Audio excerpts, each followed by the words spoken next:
예, 반갑습니다, 여러분. 오랜만에 실내에서 촬영을 하고 있습니다. 그래서 오늘은 Q&A 4월 한번 해보겠습니다. 사실 말이 4월인데 제가 3월에 있는 거를 한 3개 정도 넣었어요. 빠르게 해보죠. 안녕하세요. 합리적 남자 잘 읽었고요. 궁금증이 생겼는데 사연자분은 좀 다른 루트를 탔대요. 그래서 공기업에 합격을 해가지고 이제 둘 중 한 군데에서 일하고 있는 그런 26살 직장인입니다. 그래서 운동도 하고 키도 170 후반이고 예, 좋습니다. 다 좋은데 이분이 왜 메일을 보내셨냐? 그래서 제가 일을 하면서 너의 미래를 보고 싶거든. 직장 선배를 보라는 얘기를 듣고 저의 팀장님, 과장님 등 여러 선배들이 퇴직하고 어떻게 지내시는지 궁금해서 연락을 드리기도 하고 걱정거리를 들어보기도 했습니다. 정말 별거 없는 노인들이 되더군요. 돈도 많지도 않고 그냥 어떻게 시간을 때울지 고민하는 하나의 노인이었습니다. 그 중에서 현직 때 멋있는 분도 계셨는데 퇴직하고는 너무 추하다고 해야 될까요? 사람이 확 늙어버렸고 취직할 때도 없어서 아련해 보였습니다. 저는 그렇게 되기 싫었고 점점 제 인생에 대한 고민을 하게 되었습니다.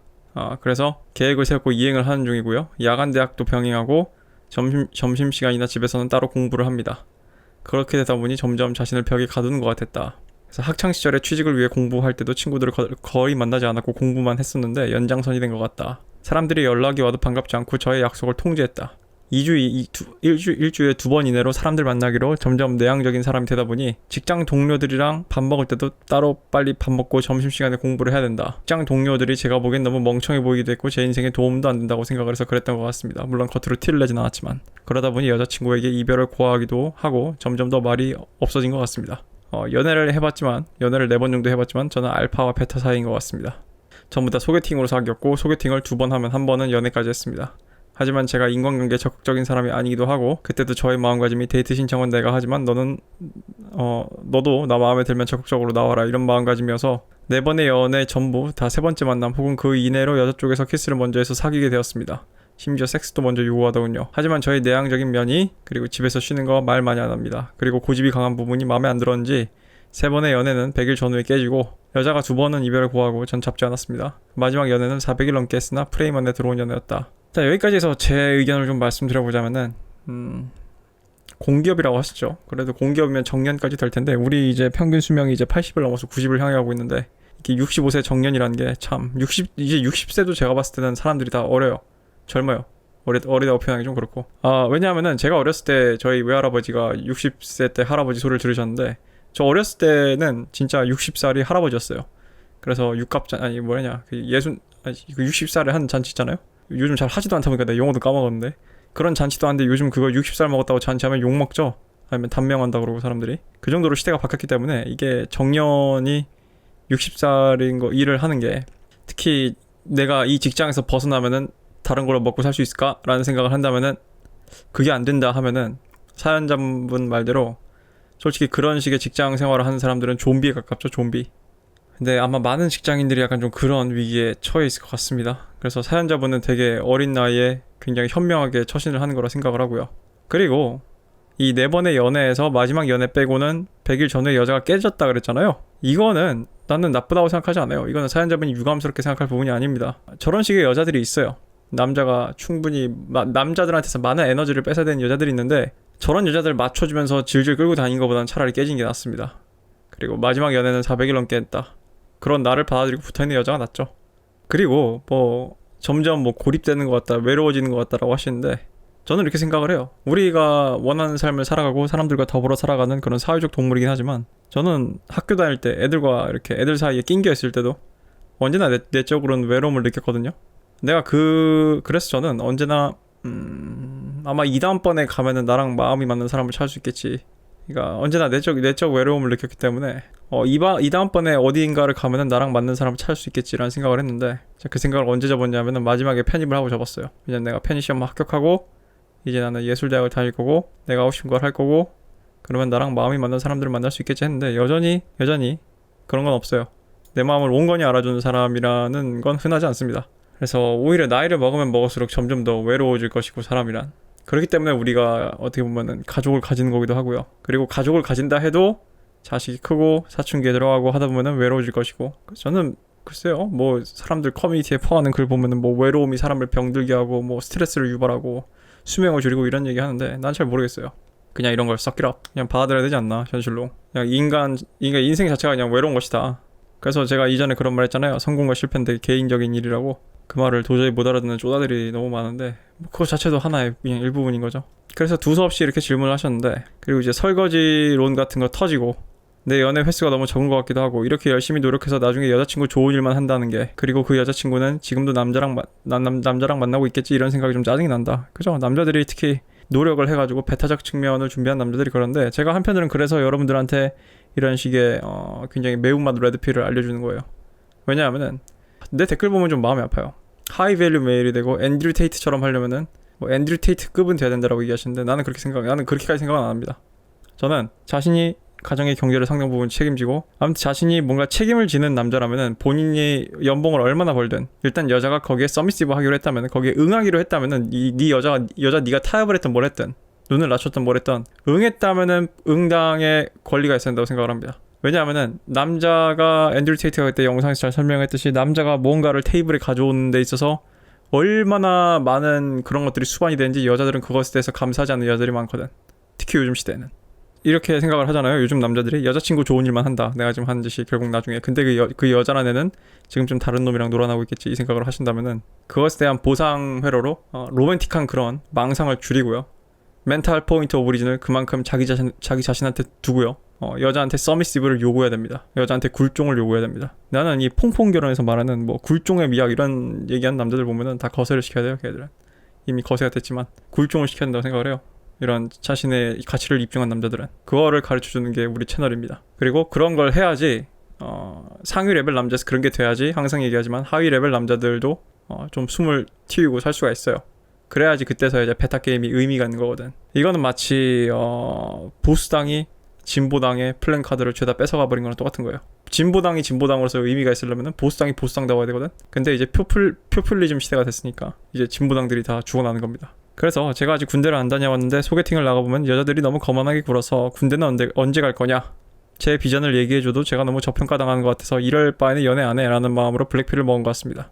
26살 직장인인데 군대를 안 다녀오셨다. 근데 26살인데 안 갔으면은 한 번쯤 이렇게 여자들 쪽에서 물어볼 만하긴 해요. 왜냐하면은 이미 26살 좀 만날 여자들이라면은 이미 고무신 같은 경험을 해봤거나 이미 고무신 시즌이 지난 사람들이에요. 그래서 내가 지금 이제 26살 정도 되는 남자를 만난다는 거는 최소한 뭐 한 24살 정도 된다는 얘긴데, 대학을 졸업하거나 이제 똑같이 직장을 다닐 거란 얘긴데, 이제 졸업반에 들어가거나 내가 졸업반에 들어오거나 이제 직장에 나가야 되는데 내가 고무신을 신어야 되나라는 생각을 하면 좀 짱날 수 있죠. 이거는 솔직히 사연자분이 비전을 얘기해줘도 어느 정도 저평가 당할 수 있는 요소라고 생각을 합니다. 그래서 퇴근하고 야간이 끝난 후 머리가 잘 안 돌아가서 뭐 적었는데, 내향적인 성격과 알파에 가는 것이다. 내향적인 성격도 알파가 될 수 있을까요? 내성적이진 않습니다. 프레젠테이션 대회나 노래자랑 대회 나가서도 입상을 몇 번 해봤습니다. 그리고 나를 구원하기 위해서 내향적으로 변하고 인간관계에 쏟는 에너지를 나한테 쏟는 이 행위는 레드필 관점으로 봤을 때 어떻게 생각하시는지 궁금합니다. 이거는 그 레드필에서 얘기하는 몽크 모드예요. 몽크 모드. 그러니까 약간 좀 블랙필의 장점을 차용한 건데, 몇 년간 어떤 자기 자신의 인생의 이륙을 위해서 이런 식의 여자를 끊고 일시적인 단식을 하고 불필요한 관계들을 끊고 하는 것을 몽크 모드라고 합니다. 이거는 뭐 여러 가지 뭐 분분한 의견이 있지만 대체로 뭐 나쁘지 않다, 단기간은 한 2-3년 동안은 나쁘지 않다라고 보는 게 그런 주된 관점이고요. 그리고 내향적 성격도 알파가 될 수 있을까요? 라고 하셨는데, 이거는 이 사연자분이 말하는 알파가 뭔가요? 연애 시장에서의 알파인가요? 아니면 사회적 지위에서 알파인가요? 그거는 결론적으로 이게 내향적이냐 아니냐의 문제라기보다는 당신이 어느 정도 영향력을 끼칠 수 있냐의 문제예요. 내가 알파라는 거는 소위 얘기해서 이제 우두머리나 1인자를 얘기하는데, 결론적으로 거기서 말하는 거는 권력이고, 권력은 곧 영향력을 얘기합니다. 당신이 밖으로 오히려 알파 메일이 막 시끄럽고 더블 하고 다니면 오히려 가벼워 보일 수도 있는 거고, 말 몇 마디 안 하고 사람들 잘 안 만나도, 똑같이 얘기하면 아무나 만나주지 않아도 굉장히 영향력이 큰 사람들이 있죠. 그래서 내향적인 성격이 알파가 될 수 있다고 저는 생각을 해요. 다만 우리 현대 사회는 더불어 사는 사회고, 어떤 사람들끼리 도움을 주고받는다는 관점에 있어서 뭐 사람을 너무 기피하거나 뭐 사람을 너무 안 만나거나 그러니까 불필요한 사람들 말고, 그러니까 너무 자기 자신을 안으로 닫거나 하면은 안 될 가능성이 높겠죠. 낄끼빠빠, 그러니까 필요한 관계와 안 필요한 관계를 명확히 구분하고 그것을 냉정하게 선을 긋고 고독함을 받아들일 줄 안다면은, 그런 의미라면은 충분히 가능성이 있죠. 왜냐하면 사실 알파란 자리는 되게 고독한 자리예요. 그렇습니다. 다음 질문 갈게요. 뒤늦게 깨달은 남성성. 그래서 이분은 뭐 자신이 나이스 가이래요. 그래서 전형적인 가부장적인 집안에서 자랐고 근데 폭력을 직접적으로 당하게 되면서 아버지랑 서먹서먹하다. 아버지가 있음에도 불구하고 여성성 아래에서 자랐다. 기러기 생활을 아버지가 하셨나봐요. 그래서 누나와 어머니 아래서 청소년기를 보냈대요. 그래서 어머니께서 남성성의 중요성을 잘 모르셨고 저 또한 어머니가 감정적이다. 줄곧 아버지께서 교관이 규정하듯이 바로잡거나 혼을 내실 때마다 저희끼리 뒷담을 까기도 했습니다. 지금도 저희 셋만 있는 단톡방이 있습니다. 그래서 No More Mr. Nice Guy를 읽으면서 숨이 멎는 것 같았다. 제가 히틀러로 보았던 아버지가 사실 성자였고 좋은 게 좋은 거지 하면서 현실을 숨긴 어머니가 김정은으로 보입니다. 가끔 이제 뭐 제가 뭐 다크 트라이엇이나 아니면은 뭐 어떤 그런 알파남의 기질에 대해서 얘기할 때 꼭 댓글에 꼭 멍청이처럼 히틀러 얘기를 하는 애들이 있어요. 그래서 뭐 히틀러를 추앙한 거냐. 그러니까 이런 애들은 이 사회적 내러티브, 이 사회가 주입한 역사에 세뇌를 된 애들이지. 히틀러는요 정치적으로 만들어진 글로벌 샌드백이에요. 그것도 주류 권력을 장악한 유태인들을 건드렸기 때문에 그런 거고, 그 증거가 뭐냐고요? 히틀러보다 훨씬 더 많은 학살을 한 사람들도 있어요. 미안한데 파시스트와의 싸움에서 승리를 했다고 자화자찬하는 사람 중 한 명이 스탈린이야. 그리고 무엇보다 21세기 이스턴 나치, 지금 중국 공산당 있지. 그 사람들이 티벳에서 정치범들을 어떻게 인체 실험을 하고, 우리 한국에서 마루타 실험 얘기하잖아요. 일제 역사에서. 그러면서 그런 사람을 고문하고 실험하고 이런 거 되게 일제 역겨운 행위로 여러분들이 전범으로 얘기하잖아. 그거 지금 중국이 실시간으로 하고 있어. 근데 지금 제시카 중국 가가지고 빨잖아. 여러분도 차이나 머니 준다고 하면 빨 거 아니야. 근데 무슨 죽은 지가 얼마나 오래된 아직도 히틀러를 까고 있어. 눈앞에 히틀러가 있는데. 히틀러보다 훨씬 더 많은 수많은 학살을 자행한 사람은 징기스칸인데, 징기스칸은 노래까지 만들어서 부르잖아. 징기스칸. 그러니까 내 댓글에서 그런 어리석은 댓글 달지 마요. 그래서 20대가 지나기 전에 이걸 깨달은 것을 다행으로 생각합니다. 그래서 레드필 영상도 많은 도움이 되고 있습니다. 근데 말입니다, 매우 혼란스럽습니다. 마치 제 인생이 거짓이었던 것 같습니다. 심지어 대학이랑 전공도 아버지가 집어준 대로 같습니다. 제가 선택을 했던 게 없는 것 같습니다. 그래서 진정한 남자가 되기 위한, 그래서 머릿속에서 진행되는 토론 때문에 현세에서 건강한 남자가 되기 위한 필수 수면량을 채우기가 힘듭니다. 예, 뭐 그럴 수 있어요. 뭔가 속았다는 생각이 들고 뭔가 이게 일종의 레드필 레이지의 하나의 현상인데 이게 뭐 오래 가진 않을 겁니다. 그래서 저의 정체성에 대해서 혼란스럽습니다. 제 선택이 아닌 부모님의 선택이란 인생의 퍼즐이 이미 3분의 1이 맞춰져 있습니다. 하루아침에 사람이 바뀌기는 어렵겠지만 조급함 때문에 미치겠습니다. 어떤 관점으로 봐야 납득하고 침착하게 앞으로 나아갈 수 있을까요? 제가 봤을 때 이분은 좀 아직은 아닌 것 같아요. 아직은 뭔가 덜 이해했어요. 나한테 어떤 관점으로 봐야 하고 납득하고 침착하게 나아갈 수 있냐고요? 로러 타마시가 하는 말 중에 Kill the beta before beta kills you 라고 얘기하는 말이 있습니다. 내 내면에 있는 베타를 죽여라. 근데 베타가 널 죽이기 전까지. 여기서 말하는 죽인다는 거는 어느 정도 리터럴리 죽인다는 표현입니다. 왜냐하면은 미국에서는 베타 남성들이 자살을 하는 경우가 많거든. 그래서 그런 말이 있는 건데, 일단 선택이 아닌 부모의 선택으로 인생의 퍼즐이란 3분의 1이 맞춰져 있습니다. 근데 미안한데요, 이것도 본인의 선택이에요. 나는 부모님이 감히 내 인생의 퍼즐을 맞추지 못하게 내가 직접 저지한 사람이에요. 근데 그거를 방치한 것도 본인입니다. 그래서 나는 이런 피해자 화법 별로 안 좋아요. 여자들이 이런 얘기를 해도 짜증나 죽겠는데 남자가 이런 얘기하면 더 짜증납니다. 그래서 하루아침에 바뀌기는 어렵겠지만 조급함 때문에 미치겠습니다. 본인은 뭔가 문제의식이 있고 조급함은 있는데 그거를 내 손 더럽혀서 바꿀 생각은 안 하는 것 같아요. 그래서 어떤 관점이어야 되냐? 멘탈 포인트 오브 오리진이 나한테 있으면 돼요. 인생의 그 작전 지휘권이 나한테 있어야 된다고 생각을 해야 되는데, 그건요 어머니 아버지가 하사하는 게 아니라 내가 쟁취하는 거예요. 그걸 깨달아야 됩니다. 쟁취하는 거예요. 그런 관점에서 인생을 보십시오. 그것은 내 인생의 주도권은 쟁취하는 것이다. 주권은 쟁취하는 거예요. 그래서 피가 없는 자유는 없다 그러잖아. 그래서 책에서는 진정한 남자는 인테그리티가 중요하다고 하는데, 내가 옳다고 생각하는 것을 행동하고 말하는 것을 뜻합니다. 하지만 사회에서는 그건 독불장군으로, 생활은 비상식적으로 보입니다. 이게 이미 당신이 많이 어떤 블루필적인 그런 베이라적인 망상에 배려졌다는 얘기예요. 내가 옳다고 생각하는 것을 행동하고 말하는 것이 왜 독불장군이에요? 우리가 독불장군이라고 부르는 건 뭐예요? 고집불통을 얘기하는 거죠. 근데 그 고집불통, 독불장군이란 말에 서브텍스트에 뭐가 깔려있습니까? 즉 제가 하는 행동과 제가 하는 말은 잘못됐다가 깔려있는 거죠. 그것이 잘못됐는데 지 멋대로 하는 걸 우리가 독불장군이라고 부르잖아. 그러니까 이미 본인에게 인테그리티를 발휘를 하는 게 옳다고 생각하고 행동하는 것을 말한다고 얘기해놓고서 이게 독불장군 아닙니까 하는 얘기는, 이미 당신은 당신의 자신이 행동이 잘못됐거나 옳지 않다고 서브텍스트를 깔고 있는 거예요. 이러한 가이드라인이 너무 이상적인 거 아닐까요? 이게 생활화되어 있는 사람들이 많아요. 이게 가장 생활화가 잘 되는 사람이 알파메일들이고, 그런 유명한 말이 있죠. 세상 모든 사람들은 다 자기가 옳다고 생각을 하기 때문에 무슨 행동을 하는 거예요. 물론 메타인지를 갖고 이것이 객관적으로 옳은가를 한번 좀 점검을 해보는 건 좋은데 지금 사연자분의 인생을 사는 마인드와 태도는 점검하는 거를 넘어서 이미 오염돼 있습니다. 그러니까 자기 자신에게 멘탈 포인트 오브 오리진이 아예 없는 거예요 지금. 그리고 세 번째, 집안에서는 학부 이상으로 공부를 하라고 합니다. 제가 따로 크게 재능이 있는 것은 아니라서 지금 뭐든 뛰어들어야 합니다. 그나마 미래를 뿌려놓은 씨앗이 전공밖에 없어서 집안에서 지원해준 김에 도전해보려고 합니다. 근데 이제는 전공책만 봐도 제 에고가 내가 선택하지 않은 전공 인물은 내가 아니야 라는 식의 전공에 대한 극도의 혐오와 자기 혐오 악마인 턱식 셀프가 겹쳐 힘듭니다. 이를 해결할 수 있는 방법이 힘들까요? 해결할 수 있는 방법이 있을까요? 자유롭게 자기가 선택을 해보고 그 선택의 귀결을 맛본 사람만이 선택의 환상에서 벗어날 수 있어요. 사연자분은 무슨 선택의 환상을 갖고 있냐면은 이거는 부모님이 정해준 거여서 짜증나는 거고 내가 선택했으면은 짜증나지 않겠지인데 아니요. 내가 선택한 전공도 짜증날 수 있고 내가 선택한 길도 짜증날 수 있고요. 사실상 짜증나요. 왜냐하면은 무언가가 돈이 벌린다는 건 다 짜증이 나.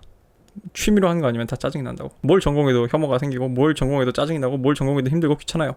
근데 얘가 지금 사연자분 약간 좀 여자들이 갖고 있는 그런 망상인 언덕 반대편에 잔디가 푸를 것이다. 근데 뭐 이건 있어요. 남이 그렇게 쥐어줘서 그런 걸 겪는 거랑 그래도 내가 선택하고 겪는 건 좀 다르죠. 그러니까 지금 하고 싶은 얘기가 그러니까 이거를 이제 손절을 해야 되냐, 내 진로를 지금까지 한 투자를 모두 다 손절을 하고 리셋을 하고 내가 선택을 할 것이냐, 아니면은 매몰 비용을 그대로 지불할 것이냐. 지금까지 해온 씨앗이 있으니까 그래서 지원해준 김에 도전해보려고 한다. 도대체 무슨 전공이시길래 학부 이상으로 공부를 해야 되는지 모르겠어요. 왜냐하면 이게 자칫 잘못하면은 그냥 돈 랄지가 될 수도 있거든. 돈 랄지. 근데 뭐 그거는 본인이 알아서 하시는 거고 본인 집안이랑. 근데 뭐라 할 권리는 아니고요.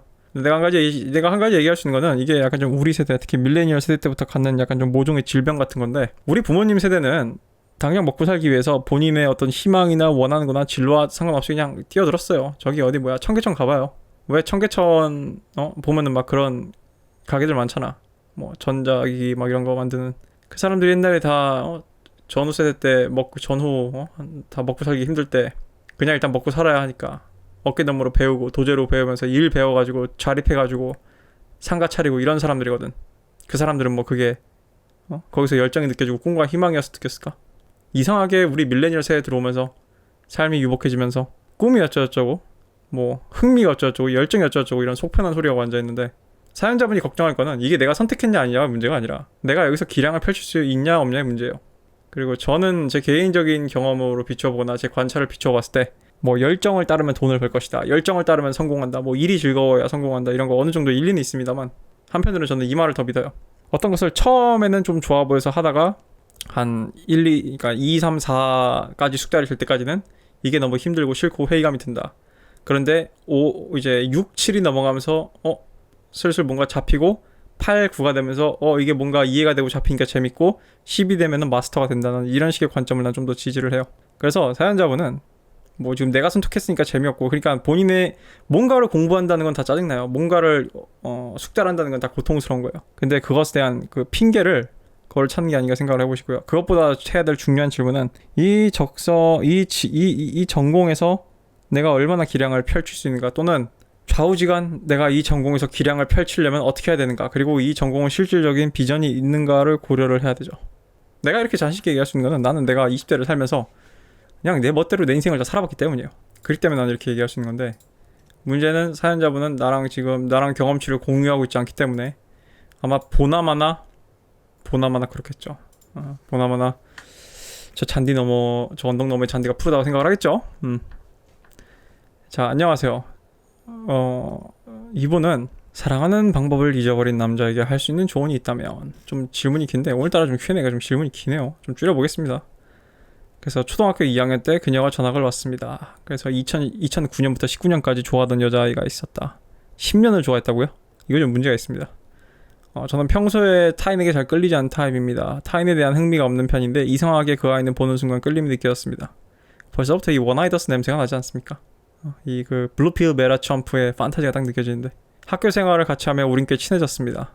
그래서 어느 날 그녀가 저를 좋아한다고 했고 뭔가 묘한 감정이 들었습니다. 뭔가 이상하게 좋으면서 부끄러운 그런 느낌도 들어서 그렇게 만난 지 3년이 지나고 그녀는 다시 원래 살던 곳으로 돌아가게 되었고 처음에는 멀어진다는 것에 아무 생각이 없었습니다. 근데 눈앞에 없어지고 나서야 그녀의 생각이 났고요.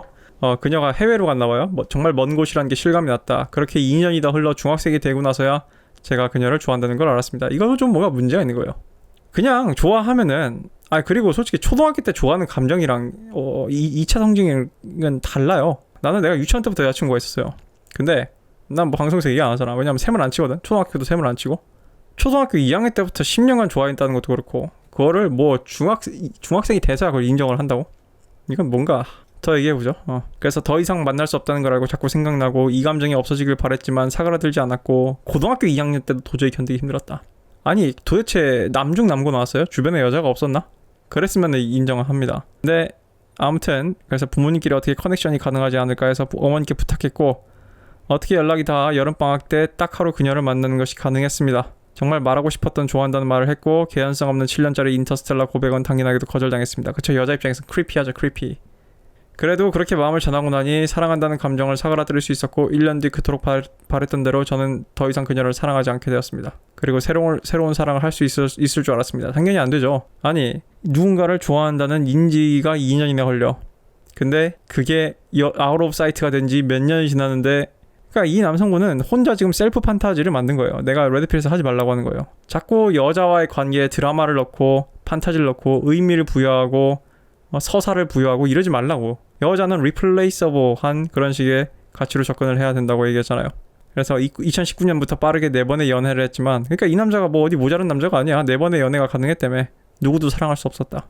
이게 3번의 연애는 빠르면 2주 길면 2달 만에 상대에게 흥미가 식었습니다. 그래서 사랑에 대한 진지한 고민을 했고 마지막 연애에서는 나는 이 여자를 사랑한다는 자기 쇠뇌를 해가며 만나봤지만 결국 실패했습니다. 당연하지. 제뉴인 디자이어는 네고시에이션이 안 된다고 얘기했잖아요. 근데 뭐 자기 자신은 되겠어 그게? 제가 어떤 여자한테 흥미가 없으면은 절대 건들지도 않는 이유가 거기 있어요. 왜냐면 못 만들어. 내 자신도 셀프 발전이 안 돼요. 근데 이성으로서 매력이 떨어진 것도 아니었고 178의 모델 같은 여자였다. 같이 밥 먹고 영화 보고 잠자리를 가져도 특별한 감정이 생기지 않았다.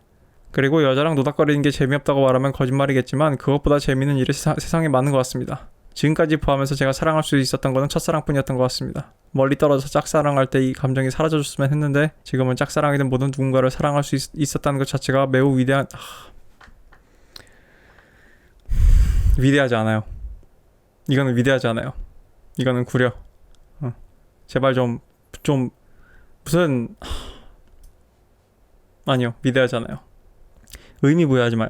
혼자 드라마를 쓰고 있는 거예요 지금 그때 사랑했던 10년을 회상한 것만으로도 100년을 넘게 외롭지 않게 살아갈 수 있을 것 같다는 생각이 듭니다. 그럼 그렇게 살면 되겠네. 그래서 제 영상을 정주행하면서 제가 사랑을 대하는 관점이 블루필 베라적이라는 생각이 들었습니다. 제 생각에는 이거는 블루필 베라적인 생각이 아니라 만약에 본인이 진심으로 이렇게 생각하고 있다면은 그래서 어떤 오류를 범하고 있냐고 물어보셨는데 지금 제가 다 얘기한 거예요. 서사를 부여하고 의미를 부여하고 그것을 자기 혼자 셀프로 확대 재생산하면서 그 드라마에 취해가지고 혼자 뽕에 빠져있는 게 당신의 문제예요. 근데 이게 정말 무슨 뭔가 정서적으로 뭔가 턱 건드리면 고칠 수 있는 건지 아니면은 난 솔직히 약간 좀 사연자분이 살짝 좀 무성애자가 아닌가 싶은 생각도 좀 드는데 궁금한 게 자위 행위는 하세요? 야동보고? 그러니까 성욕은 있는 건가? 무성애자 같다는 느낌이 좀 들어서 앞으로 이 회상만으로 100년 정도 외롭지 않게 살 수 있을 것 같다는 말을 했지만 조금 욕심이 납니다. 다시 한번 그때의 감정을 느껴보고 싶습니다. 맥크루스가 했던 말 중에 이런 말이 있어요. 너는 전 여친의 집 앞에서 새 여친을 만날 수가 없다. 그러니까 이전 관계를 정리해야지 나아갈 수 있다는 얘기입니다.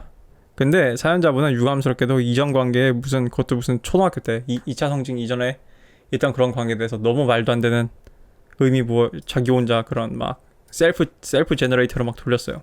이거 본인이 만든 감옥이에요. 본인이 만든 환상이고. 솔직히 이 사연은 내가 봤을 때는 나한테 와서 물어볼 게 아니라 우리 오은영 선생님한테 가야 될 문제인 것 같은데 가끔 사람들이 나를 무슨 테라피스트로 생각을 하는 것 같은데 이거는 정상적이지 않습니다. 제가 봤을 때는 본인이 그런 식의 드라마를 썼다는 걸 인정하고 본인이 만들어 놓은 그런 판타지에서 벗어나시던가 아니면은 그냥 그 판타지에 취해가지고 말씀하신 대로 그런 2009년부터 2019년까지 도대체 나는 근데 본인이 2009년부터 2019년까지 한 여자 그렇게 멘탈 짝사랑할 때 저는 엄청나게 많은 여자를 만났어요. 그러니까 본인이 그거를 평생 후광을 가지고 살아갈 수 있다면은 뭐 그렇게 취해서 사는 건 난 상관 안 해요. 어차피 난 남의 인생에 신경 안 쓰니까.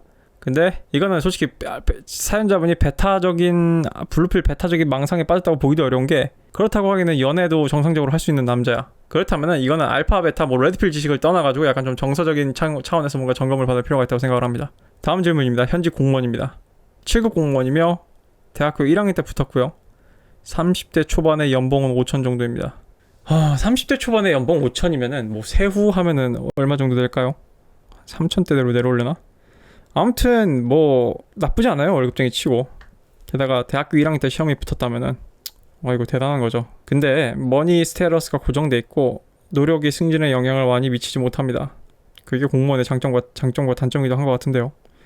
아무튼 간에 따라서 룩과 게임으로 바꿀 수 있는 요소인데, 룩과 게임만이 이러한 공무원도 알파남이 될 수 있는지 궁금합니다. 근데 구체적으로 어떤 방법을 취해야 될지 알려주시면 감사하겠습니다.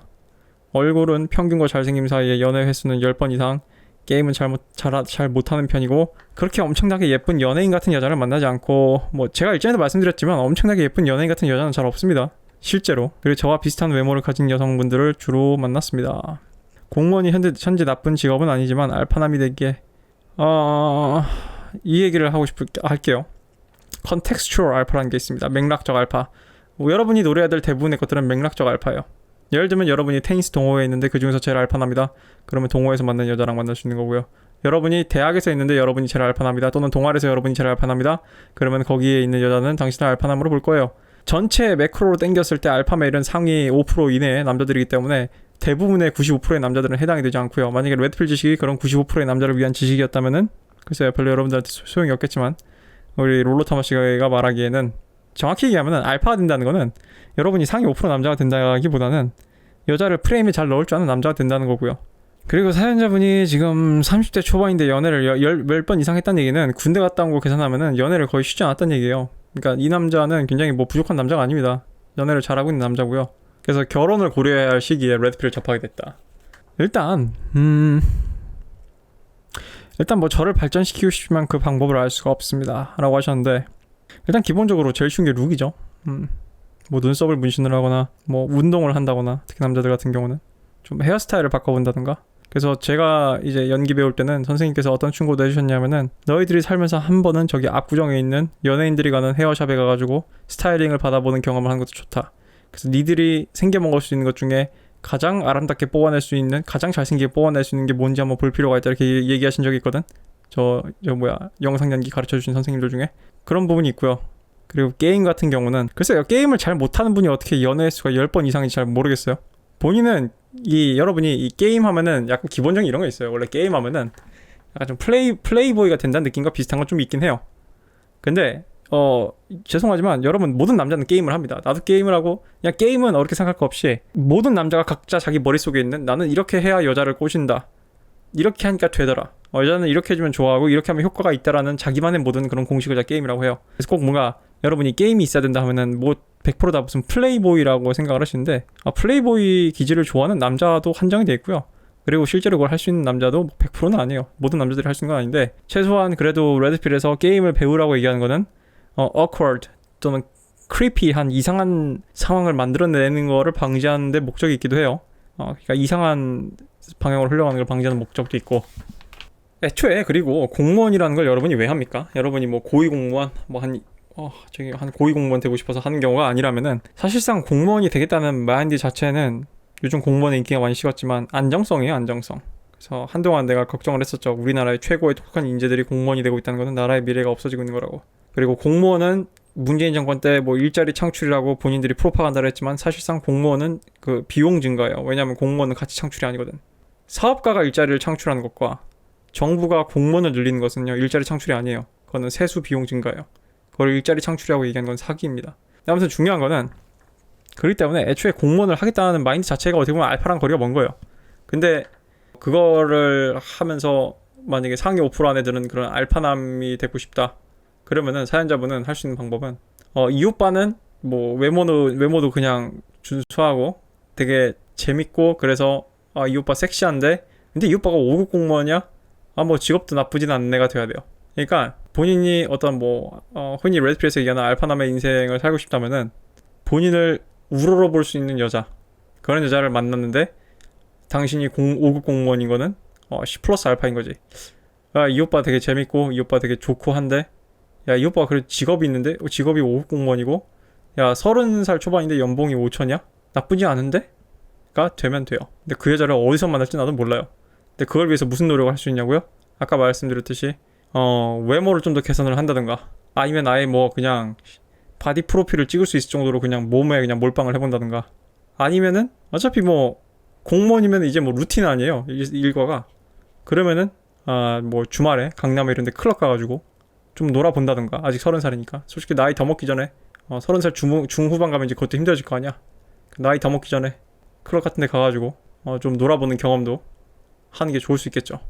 대부분의 경우 사람들이 마인드셋 능력 모두 부족하다고 느껴서 좌절하고 있습니다. 저를 발전시키고 싶으면 방법이 없어요 라는 말에, 대부분의 경우는 사실 방법을 알고 있지만 그 방법을 실천하는 게 무지 토 나오고 싫고 두렵고 직면하기 싫으니까 하는 얘기일 가능성이 높습니다.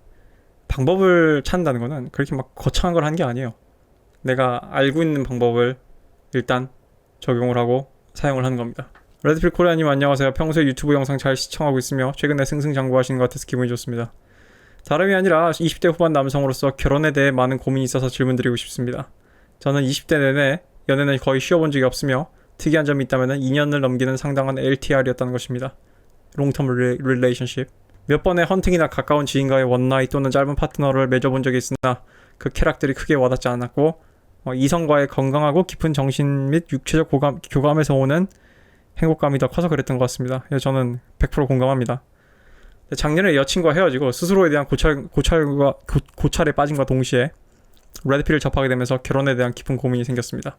돌이켜 생각해보니 저도 20대 때 운 좋게 쥐레를 밟지 않은 케이스였던 것 같고, 저는 항상 제 성장을 우선시하는 삶을 살았기에 건강한 연애가 가능하지 않았을까 싶습니다. 또한 제 안에 있던 결핍에 대해서도 알게 됐는데 그닥 화목하지 못한 가정에서 자라다 보니 부부가 사랑하고 제가 가장으로서 책임감 있게 행복한 가정을 이끄는 것에 대한 갈망이 있습니다. 레드필을 접한 지금은 저 사랑, 행복, 책임감 등의 단어의 기저에 깔려있는 레드필적 의미에 대해서 이해하고 있으나, 그럼에도 불구하고 가정을 꾸리는 것에 대한 저의 가치관은 변하지 않을 것 같습니다. 결혼을 하는 마지막 세대라는 말도 있고 남자로서 책임지는 삶이 얼마나 고단한지 알고 있지만 저는 평생 갈구닦음과 동시에 저를 믿고 따라오는 여자와 제 자식을 이끄는 삶을 살아보고 싶습니다.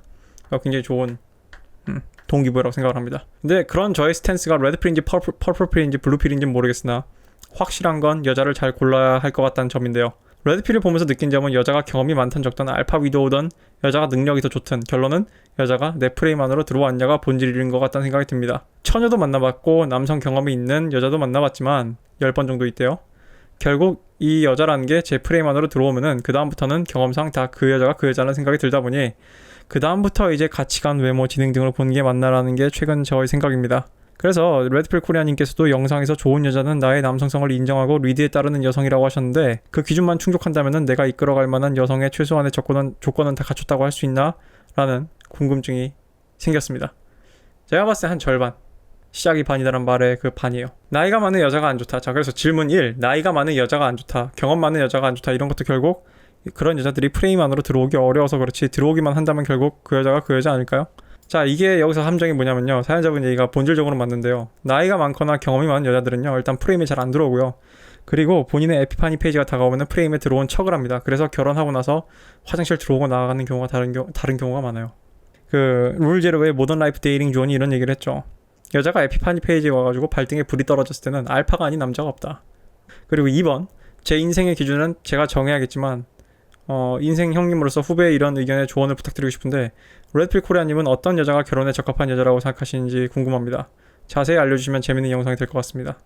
일단 저는 결혼을 안 해봤기 때문에 제가 뭐 함부로 이렇다 저렇다 얘기하기는 좀 어려운 부분이 있습니다. 왜냐면 경험을 해본 사람이 훨씬 더 잘 알겠죠. 이게 문제야. 대학을 잘 고르는 법도 대학을 들어가 봐야 알아. 결혼할 여자를 잘 고르는 법도 사실상 결혼을 해봐야지 확실히 알게 되겠죠. 근데 저의 피셜로는 어떤 여자가 결혼하기 좋은 여자냐, 일단 말씀드렸다시피 저를 믿고 제 프레임에 들어오고 ride or die, 자기 인생을 저한테 맡길 수 있는 여자야겠죠. 이거는 믿음의 문제입니다. 내가 객관적으로 어떤 능력이 있냐와 무관하게, 내가 아무리 능력이 있다고 해도 나를 믿지 못한 여자가 있고, 내가 능력이 하나도 없는데도 그냥 나 자체만으로 믿는 여자가 있습니다. 그리고 두 번째, 그리고 굉장히 지혜로운 여성이야죠. 지혜로운 여성. 이게 제가 항상 비판을 하지만 우리 백설마녀님이 뭐 나이 많은 여자랑 사귀지 마세요. 뭐 어렸을 때 나이 많은 남자랑 사귀지 마세요. 결혼하지 마세요. 다 미친 소리인 게 여자들이 나이를 먹으면서 본인들이 똑똑해진다고 생각을 하는데 그건 제가 여러 번 얘기했지만 망상이라고 얘기했죠. 너희들은 똑똑해지는 게 아니라 delusional. 망상이 느는 거예요. 너의 몸값은 더 이상 그게 아니고 너의 가치는 더 이상 그게 아니고 우하향하고 있는데 아직도 자기가 그 20살 초반에 한참 잘 나가던 시절 그때 잠깐 만났던 알파 오빠들 생각하면서 지가 뭐 대단히 잘난 줄 아는 그런 경우가 많단 말이에요. 그래서 나이가 많은 여자일수록 까다롭고 타박이 많고 뭘 해줘도 감흥이 없고 그래서 남자들이 나이 많은 여자를 싫어하는 거예요. 뭘 해줘봤자 이전 놈이 이미 다 했거든. 이건 내가 경험적으로 알아. 이거는 확실히 경험이 부족하고 뭐가 없는 여자들이 뭘 해주면은 그에 대해서 감사할 줄 알고 감동하고 그런 게 잘 있어요. 근데 나이 많은 여자들은 더 이게 되는 거지. 그래서 1번 질문과 연계되는 겁니다. 아까 했던 프레임이 잘 안 들어오는 거예요. 눈만 높아가지고 콧대만 높아지고. 그래서 저는 그런 식으로 똑똑한 여성 말고 지혜로운 여성이란 무엇이 진짜인지를 아는 여성이에요. What is real? 그러니까 그건 자신도 해당되고 남자도 해당되고 세상, 즉 나, 너, 세상 이 세 가지에 있어서 keep it real. 현실 감각을 지니고 있는 여자가 나는 지혜로운 여자라고 생각을 하고요. 그리고 그런 지혜로운 여자가 결혼에 적합한 여자예요. 외모는 6이거나 7이어도 상관없습니다. 그러면 지혜로운 여자여야 돼요. 근데 자금의 우리 밀레니얼 세대, Z세대가 자란 이런 성장 환경을 보면은 지혜로운 여자가 얼마나 태어날 수 있을까요? 얼마나 그런 식으로 교육을 받은 여자들이 있을까? 나는 이 얘기를 꼭 하고 싶습니다. 결혼을 한다는 건요, 장인의 짐을 사위한테 덤핑하는 게 아니에요. 본인이 잘못 키운 딸을 애꿎은 외간 남자가 그걸 뒤집어 쓴 게 아닙니다. 건강한 사고방식을 갖고 있고 지혜롭고 아까 지혜롭다는 얘기는 마찬가지로 사리분별을 할 줄 알고 현실 감각이 있고 그리고 페미닌하고 남자의 그런 자기가 고른 남자에 대한 믿음과 왜냐하면 리더는 믿음이 필요하거든. 리더가 일을 제대로 하기 위해서는 믿음이 필요하거든. 물론 그 믿음은 남자가 퍼포먼스로 입증을 해야 되는 부분도 있지만 한편으로는 좋은 팔로워가 되는 것도 하나의 현명한 방식이거든. 저는 그래서 그런 여자가 현명한 결혼에 적합한 여자라고 생각을 해요. 말 좀 섞어보면 알 수 있습니다. 한 며칠, 몇 개월, 어떤 마인드로 인생을 사는지, 그 인생이 얘 행동에 녹아들어있는지 전 보면 어느 정도 구별할 수 있다고 생각을 해요. 그래서 제가 생각하기에 결혼하기 적합한 여자는 지혜로운 여자다. 그것을 확정짓는 핵심적인 요소는 현실 감각이다. 너 자신을 알라. 이 아폴로 신전에 있는 이 문구는요, 이 경구는 내 생각에는 우리 인류 문명이 존속하는 이상 평생 계승해야 될 지혜예요. 너 자신을 알라. 너 자신을 아는 여자. 안녕하세요. 25살 때까지 인생 절대로 살다가 어느 순간 이렇게 살면 안 된다고 각성하고 인생에 충격을 줘야겠다는 생각으로 인서울 중상위권 상경계열로 편입한 27살 대학생입니다. 잘하셨습니다. 다음 달부터 제 인생에 다시 한번 충격을 줘야겠다는 생각으로 지금 전문 자격증 시험을 본격적으로 준비하려고 합니다. 다만 한편으로는 마음으로 울컥하는 부분이 있어서 이 부분에 대해서 질문을 드리고 싶습니다. 지금까지 외모 컴플렉스, 큰 앞니 2개, 부정교합, 왜소한 체형과 어눌한 발음으로 인해 이 어눌한 발음이 앞서 얘기하신 부정교합과 큰 앞니 2개 때문이라고 보면 되겠죠. 이성에게서 멸시하는 듯한 눈빛과 거절들을 받아오면서 자신감이 없고 남들 한번 해보는 연애는커녕 여사친도 없습니다. 어느 정도였냐면 한 번은 학원에서 예쁜 여자와 마주 앉았을 때 제 손이 떨리는 것이 보였을 정도입니다. 핫플레이스 있는 커플들 보면 자기감이 들고 위축이 되어 오래 있지 못하고요. 바로 다른 곳으로 이동하는 경우도 있습니다. 제 현 계획으로는 능력 개발과 외모 컴플렉스, 의사소통 능력 등이 다 해결되면은 30대 초중반은 될 것 같은데 이때부터 4대 요소인 게임을 다시 시작해도 되는 건가요? 아니요. 늦습니다. 게임은 빠를수록 좋아요. 왜냐하면 이전에 제가 열심히 얘기했지만 여자들은요 나이가 많은데 모쏠 티가 나는 남자를 별로 안 좋아해요. 이거는 여자들한테 본능적으로 무슨 공포를 주냐면은 왜 이 물건이 오랫동안 선반에서 나가지 않았지? 라는 생각을 하게 만들기 때문이에요. 제 생각에는 말씀하신 부정교합 같은 경우는 반드시 의학적으로 해결을 하셔야 될 요소인 것 같습니다. 이런 거를 타고나신 것 같은 경우는 되게 안타까운 케이스입니다만 그렇게만 볼 수 없는 게 본인은 25살 때까지 인생 될 대로 살았다고 얘기했죠. 본인의 책임입니다. 본인이 20살 때부터 아니면 최소한 20살 초반 때부터 이런 자각을 했으면은 최소한 완료됐을 때 한 27 정도로 좀 땡길 수 있었겠죠. 근데 이미 지나간 시간에 대한 비난과 비판은 의미가 없습니다. 그래서 부정교합을 제가 봤을 때는 가장 먼저 처리를 하셔야 했고요. 그리고 왜소한 체형은 저는 핑계가 되지 않는다고 생각을 합니다. 왜냐하면은 우리 한국 사회는 GDP가 개쩔게 높은 나라니까 헬스장 다 있고 저기 마트 가면 닭가슴살 굴러다니고 죄송하지만 제가 본 사람들 중에 그런 보디빌더 중에 너무 가난한 나라 출신이어가지고 그 남자가 빵이랑 삶은 달걀로만 벌크업을 한 남자가 있어요. 다 핑계입니다. 그래서 사연자분은요, 가장 빠르고 효율적으로 처리할 수 있는 거는 부정교합 교정이고요. 큰 앞니 두 개는 뭐 의사의 뭐 소견에 따라겠죠. 저는 의사가 아니니까. 그래서 뭐 커플들 핫플레이스 있는 거 보면 뭐 자기감 들고 다 필요 없어요. 그냥 그딴 거 필요 없고 고치면 됩니다. 근데 되도록이면 이성에게 빈틈을 보이고 싶지 않아. 한 살이라도 빠를 때 빈틈을 보이는 게 차라리 나아요. 제 기준에 충족되는 상태에서 어떻게 해요? 책상 머리에서 게임 배우게? 저는 골프를 완벽하게 치는 상태에서 대회에 나가겠습니다. 그래서 전 지금부터 유튜브로 골프를 배울 겁니다. 그런 건 없습니다.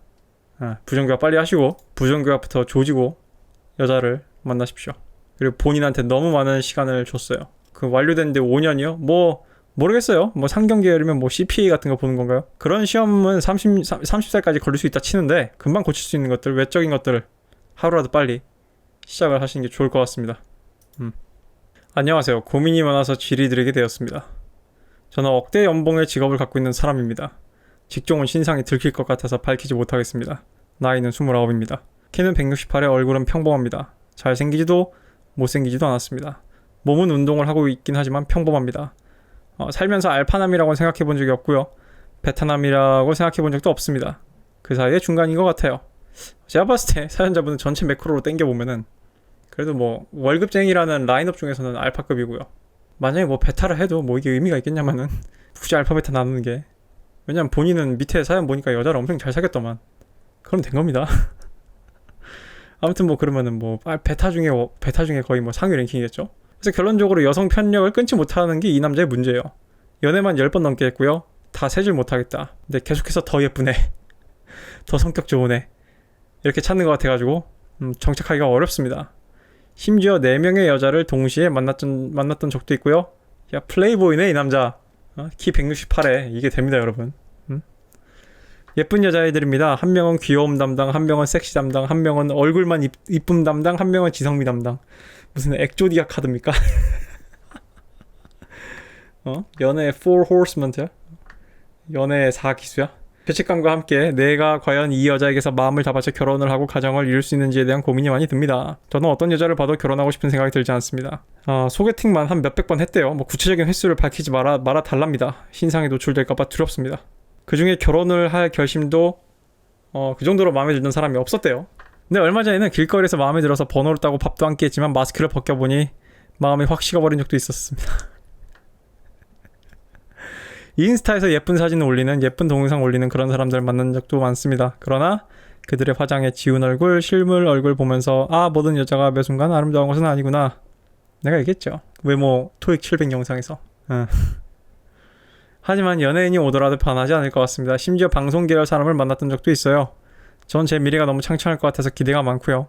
살아가면서 남들보다 뛰어난 지능과 어려운 걸 돌파해내는 돌파 능력, 생각만 하기보다는 곧바로 실행에 옮기는 추진력이 있어서 매우 뛰어난 자질을 갖추고 있다고 생각합니다. 당신은 알파메일 기질이 강한 거예요, 그러면 이 사람아. 그럼 또한 사람들과 소통, 공감 능력, 해결하는 능력도 나쁘지 않은 것 같아서 이게 리더들의 특징이죠.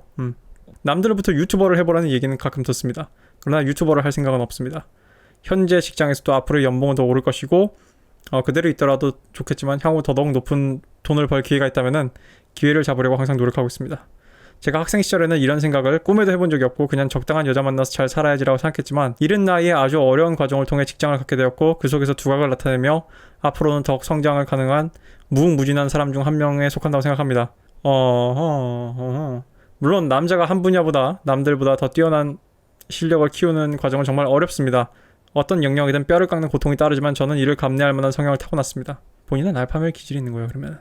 직장에서도 남들이 해결하기 어려워하는 그런 어려운 일을 도맡아하며 힘들다는 생각을 해본 적이 없습니다. 오히려 자신의 실력과 능력을 키워 미래의 연봉을 높이는 일이라 생각하면 즐거운 편입니다. 저는 제 미래에 자신이 있고요. 수많은 좌절을 겪었지만 이겨낼 수 있다고 생각을 한다. 근데 제 영상 많이 봤지만 저는 알파남이라 생각하지 않습니다. 오히려 베타에 가까웠어요, 과거에는. 키도 작고 얼굴도 고만고만하고 말도 잘하는 편이 아니라고 생각해서 주눅 들었던 제 학창시절, 대학 초반 시절 떠오르네요.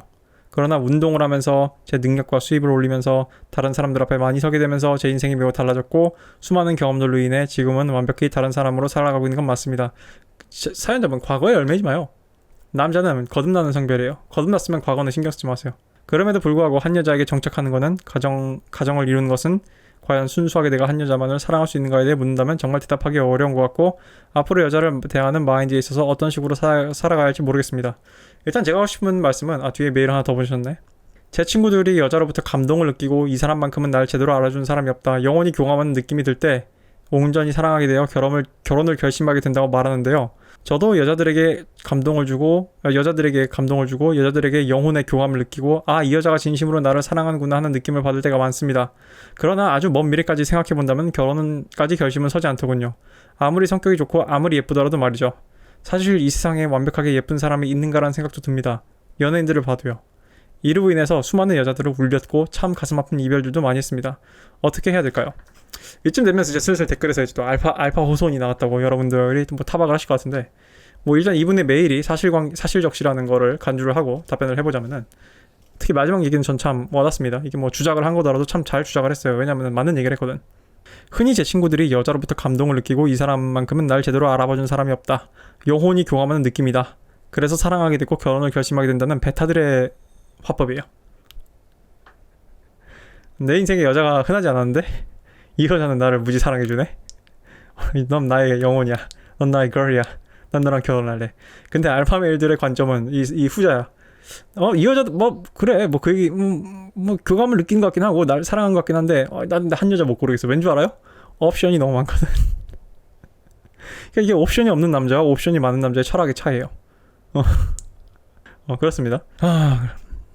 사연자분 정성이고요. 남자는 다다익선 성 전략을 갖고 있기 때문에 남자는 다다익선 성 전략이기 때문에 당연한 거고요. 그리고 여자의 외모는 시간이 지나면 perishable 한다고 했죠. 여러분 항상 이 생각을 해야 돼요. 나도 이 생각을 참 많이 했는데, 내가 지금 어떤 여자를 만난다면은, 그 여자를 참고 견딘다면은, 왜 참고 견디는지 자기 자신에 대해 솔직해야 돼. 왜 참고 견뎌요? 섹시하니까. 여자랑 섹스하고 싶고 섹스가 너무 좋으니까 참는 부분이 있다면은 여러분은 그 여자랑 결혼하면 안 됩니다. 왜냐하면은 얘가 나중에 그냥 어려울 거 없어요. 우리 지나가다 전철 타고 가다가 아주머니들 보라고, 아니면은 나처럼 가끔 이제 이른 시간에 백화점 가면 카페에 앉아있으면은 거의 나하고 한두 명 빼고 다 여자거든.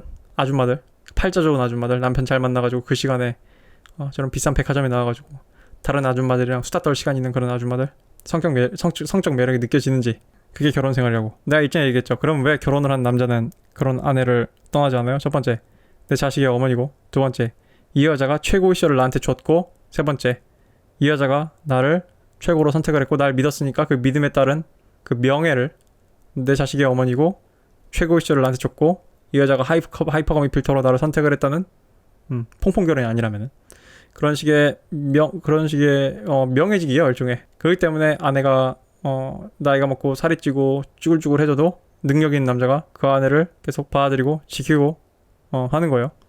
그러니까 남자가 모노가미를 한다는 거는 남자의 성전략을 포기하는 겁니다. 그건 희생을 하는 겁니다. 제발 좀 남자들 마음가짐을 바꿔요. 레드필 채널 본 남자들.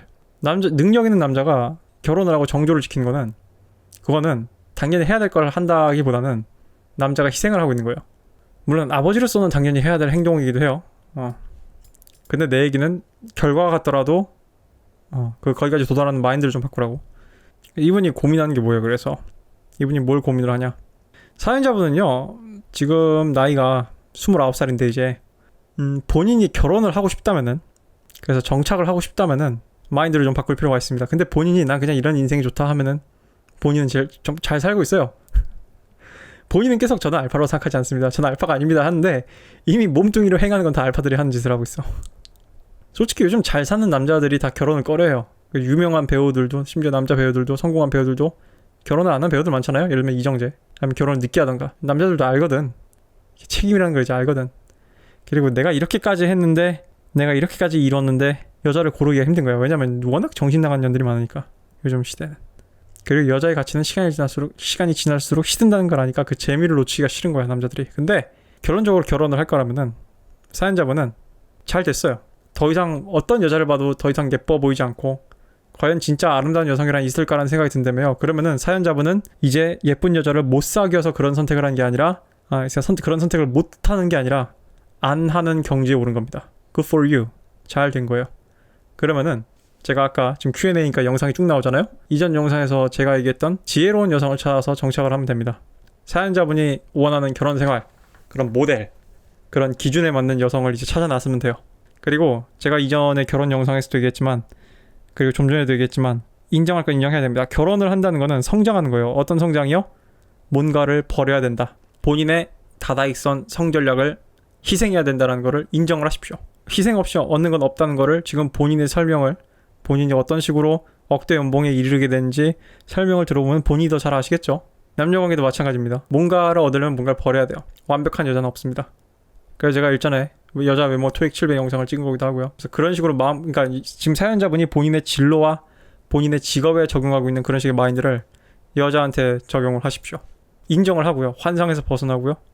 포기할 건 포기하고, 그로 인해서 내가 취하고자 하는 게 뭔가를 명확히 한다면은 사연자분도 결혼을 할 수 있는 여자의 그런 윤곽을 잡을 수 있을 거라고 생각을 합니다. 자, 친척 동생이 레드필 코리아님을 닮아서 제보드립니다. 그래서 이분이 자기의 친척 동생 사진을 찍어 보내주셨는데 제가 이렇게 생겼군요. 예. 나를 어디서 봤다는 사람들도 있고요. 뭐 누구 동생 아니냐고 물어본 사람도 있고. 근데 여러분이 절 봤다면 여러분 그건 거짓말이에요. 왜냐하면은 제가 여러분한테 오늘 충격적인 발표를 하나 하겠습니다. 이거 제 얼굴이요. 딥페이크입니다. 이거 합성돼서 만든 얼굴이에요. 제 진짜 얼굴 아닙니다. 누군가가 어디 가서 나를 봤다. 구랍니다 그거. 딥페이크입니다. 제 얼굴 지금. 웰필님께 질문 드립니다. 안녕하세요. 영상 잘 보고 있는 20살입니다. 그래서 뭐 제 게임 영상으로 유입되셨고요. 복싱도 시작하셨대요. 좋습니다. 근데 어머니한테 남성성을 배우는 것에 대해서 질문을 주신대요. 저희 어머니는 남자 같은 여자입니다. 외모를 떠나 일을 통해 원하는 것을 성취하셨고, 어떤 것을 목표로 이뤄내기 위해 한 곳에만 몰두하는 태도 등 전형적인 여성과는 좀 다르다고 생각을 합니다. 저희를 키우는 방식에 있어서도 감정을 통제하도록 가르쳤고, 감정을 받아주시기보다는 이성적으로 상황을 분석하도록 종용하셨는데, 야, 이거 어머니가 하시는 교육치고는 굉장히 좀 남성적이네요. 그래서 어떤 일을 대신 해주거나 바로 방법을 알려주시지 않고 직접 해보고 나서 생긴 문제에 대해서만 조언을 해주셨습니다. 어릴 때는 그런 점 때문에 사랑을 덜 받는다고 생각해 아쉽기도 했지만, 커서 보니까 어머니는 저를 남자답게 키우려고 노력하셨다고 생각을 하십니다. 아버지가 해외에 계신 경우에 많았기에 아버지와 정서적 교감은 적었는데, 이런 식으로 어머니께 남성성을 배우는 게 아버지에게 남성성을 배우는 것과 어떤 차이가 있을까요? 또 어머니에게 여성성을 제대로 느끼지 못했던 것에 대해 제가 연애를 중요하지 않게 생각하는 것과 어떤 연관이 있을지 궁금합니다. 레드필을 접하기 전부터 믹타오처럼 살았는데 이것과 관련이 있을지 궁금하네요. 일단 말씀하신 것만 들어보면 나쁘지 않다고 생각을 해요. 나쁘지 않다고 생각을 하고요. 다만 아쉬운 게 부모님은 양쪽이 다 필요합니다. 왜냐하면은 지금 아버지가 해주셔야 될 역할을 어머니가 훌륭하게 해주신 건 맞아요. 그건 맞는데 문제는 거꾸로 얘기하면은 정작 어머니 역할이 없는 거야, 삶에서. 그러니까 우리가 그냥 스테레오타입하게 얘기하면은 아버지는 근엄한 신, 근엄하고 무서운 신이고, 어머니는 자유로운 여신이 이 모노가미, 이 핵가족 시스템에서 엄마 아빠의 성 역할이거든요. 그래서 어머니에게서 여성성을 제대로 못 느꼈던 것이 제가 연애를 중요하지 않게 생각하는 것과 어떤 연관이 있을지 궁금합니다. 제 생각에는, 제가 뭐 전문가가 아니어서 정확히 얘기 못하겠지만 충분히 가능성이 있습니다. 충분히. 왜냐하면은 마찬가지로 꼴패미들이 데디 이슈가 있는 경우가 많아요. 그러니까 아버지와 건강한 유대를 맺지 못하거나 아버지가 없거나 그런 식의 애들이 꼴패미가 되는 것처럼, 뭔가 어렸을 때부터 여성성을 제대로 경험을 하지 못했다면은 그 아들 같은 경우는 커서 뭔가 좀 특이한 경우, 나쁜 경우는 뭐 안 좋은 경우가 나타날 수 있는데, 제가 뭐 전문가가 아니니까 함부로 얘기할 수 있는 부분은 아니고요. 다만 그런 경향성이 있다는 것 정도는 저도 알고 있고요. 그래서 사연자분이 추측하시는 대로, 그래서 살면서 뭔가 어머니에게서 여성성에서 느낄 수 있는 그런 것들을 느끼지 못한 것이, 그래서 연애를 중요하게 생각하지 않는 것과 연관이 있을 것 같습니다. 왜냐하면은 어렸을 때부터 그것을 맛봐야지 탐하게 돼 있거든, 제가 봤을 때는. 그래서 레드필을 접하기 전부터 믹타오처럼 살았다. 근데 이것이 관련이 있을지 궁금하네요 라고 하셨는데, 이게 믹타오처럼 살면은 둘 중에 하나입니다. 내가 믹타오처럼 살아도 여자들이 오히려 그것 때문에 더 나한테 들러붙는 경우가 있을 거고요. 내가 믹타오처럼 살면은 여자들이 나한테 신경도 안 쓰고 내 인생에서 정말 여자가 없는 경우가 있을 거예요. 이게 왜냐하면 어느 정도 남성이라는 성은 남자가 여자한테 권하는 것이고, 남자가 여자한테 먼저 추근되는 것이고, 남자가 여자한테 먼저 다가가는 성이기 때문에 연애를 중요하게 생각하지 않는 남성들 같은 경우는 아예 애초에 다가갈 생각도 안 하고 꼬셔볼 생각도 안 하고 추근덕거려볼 생각도 안 하기 때문에 아예 아무 일이 안 일어나는 경우가 있어요. 그 남자가 뭐 애초에 너무 잘생겼거나 여자가 좋아하게 생겼거나 여자가 좋아하는 스타일이 아니라면 자연적으로 애초에 기회 자체가 발생을 하지 않는 거야. 그래서 사연자분이 뭐 문제가 있어서 뭐 믹타오처럼 살았는데 여자가 없는지, 또는 뭐 믹타오처럼 살았는데도 여자가 꼬였는지, 근데 사연자분이 아무튼 연애를 중요하게 생각하지 않는 것과는 저는 분명히 연관이 있다고 생각을 합니다. 왜냐하면 미국에서 싱글맘 문화가 많은데요. 한국도 그거를 정상화하려고 애를 썼었잖아. 그로 인해서 싱글맘 가정에서 밑에 자란 애들이 그 세대가 나타나는 특징들이 우리 레드필 매너스피어에서 지적하는 부분들을 공통점을 보면은 다 이런 식의 문제들이 있어요. 대부분의 경우는 근데 사연자분 어머니처럼 아이한테 남성성을 제대로 가르쳐줄 수 없기 때문에 그런 소이보이 그런 메인자이나라고 부르는 그런 식의 남자들이 되는 거지. 예, 오늘 1시간이 넘어가지고 사연은 여기까지 하도록 하고요. 다음에 이제 4월이랑 5월 초 사연 좀 다뤄보도록 하겠습니다.